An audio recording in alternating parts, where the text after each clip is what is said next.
Today's podcast is brought to you by Quantrix Modeler Introductory Training, teaching the fundamental foundation that you need to become a Quantrix master.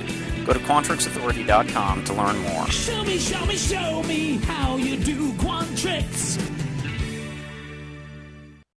Hey, welcome back to another netcast. I'm Rich Lopez, Quantrix Authority. Sincerely appreciate you joining me today for episode number 217, Select Like a Workaround. You know, in SQL Server, you can, or in standard query language, you can write a select statement and you can have in the where clause where something is like something, it will bring it back, okay?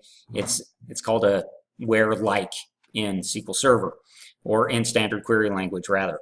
Well, how do you do that in Quantrix? If I were to go out here to my help menu and I were to look at my functions and type in select, I have a lot of selects available to me, but we're lacking in the select like.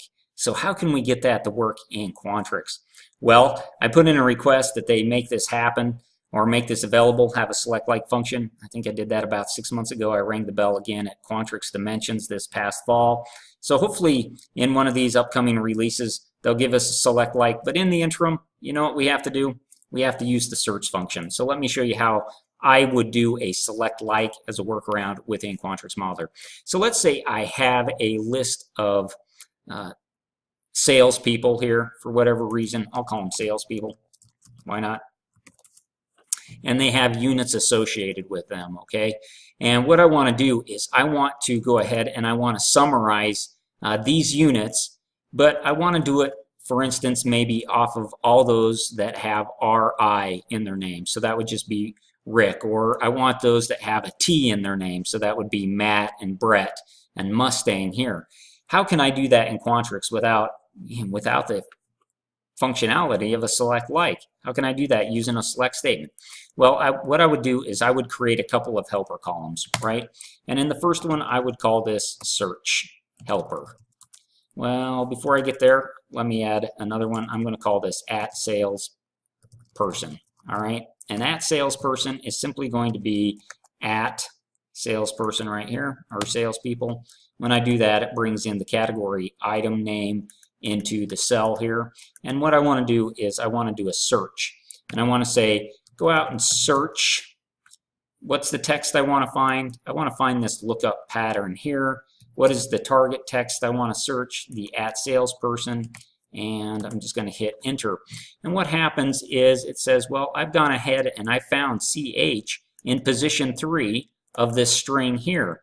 If I were to go ahead and type in T, you can see that I find a T here at the 4th position of Mustang, the 4th position of Brett, the 3rd position of Matt. So that's working fine for me. I'm going to then say, you know, select like helper, add another item, and I'm simply going to say that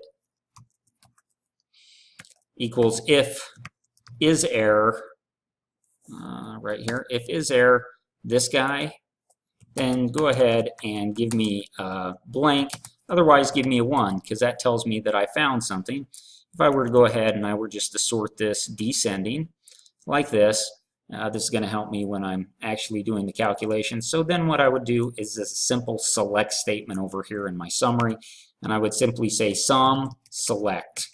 What do I want to select? I want to select the units over here, and my key list is where my select like helper is equal to 1. When I go ahead and do that, you can see that if I summarize these, indeed it is 1685, just as I'm showing here, and that is for all of those salespeople that have the letter T in their name. If I were to go ahead and put a Y in here, I would expect to see only Billy, so 784 show up. If I were to put in a U, okay, I would expect to see Luke and Mustang, and that would give me a value of 533.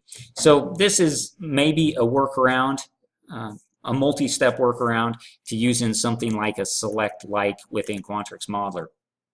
I've come across this a couple times and wish I had a select like function, but in the interim, I guess this is going to happen or have to work for me. If you have any questions about Quantrix, I do hope that you'll reach out to me at quantrixauthority@gmail.com. I absolutely love Quantrix. I want to make you a Quantrix master, and please join me again for another episode of Quantrix Authority with Rich Lopez.